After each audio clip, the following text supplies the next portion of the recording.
I was born, my mother left me in the hospital. My mother who raised me, my mother and father who raised me, got me out of an orphanage. When you listen to the story of Donna Lee Reed, the journey to becoming the future artist, author, and CEO began when she decided, at 18, to leave her parents' home to take on the world on her terms. So I was in the world by myself. And that was the determining and also a defining moment for me. She quickly married, had 3 daughters, then single parenthood at 23. Her lowest point, having to go on public assistance. Being on welfare and embarrassed about it, I started doing craft shows.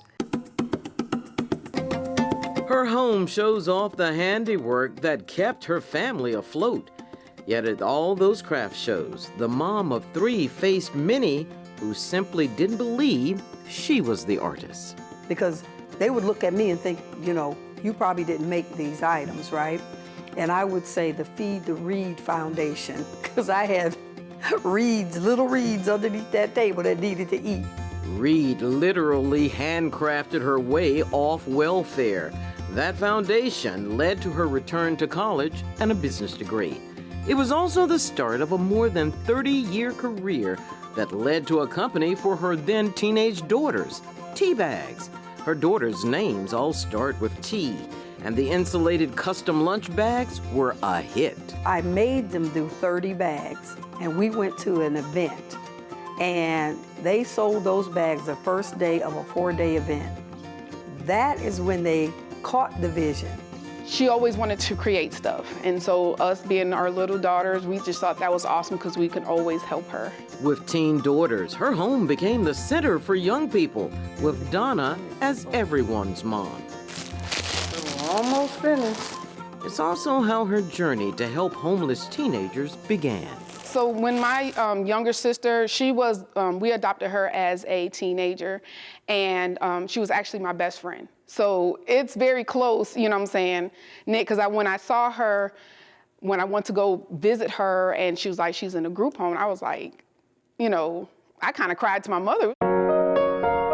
That's right. The baby girl who was left in the hospital grew up to adopt her daughter's friend, because that teenager was aging out of the system and would become homeless. I realized at that point what 18-year-olds, and especially those aging out of foster care, must feel like and what they go through. It was the beginning of the nonprofit Home for Me. Its sole purpose? To aid teens in that transition from living in the system to living on their own. Keeping hope alive for foster children aging out is probably the biggest emotional benefit that Home for Me serves. Between putting together Next Step suitcases for teenagers now out on their own, Reed is a life coach, a motivational speaker, and a pastor.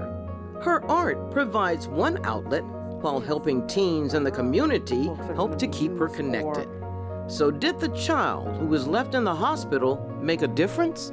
I'm proud of my mother as she created this, that she took her experience in life and what she's been through to make sure that other people even have that same wonderful upbringing that she had with her foster parents, and to give back to them. So if there's a lesson one can learn from her, is when you're in your deepest hour, reach out and help somebody.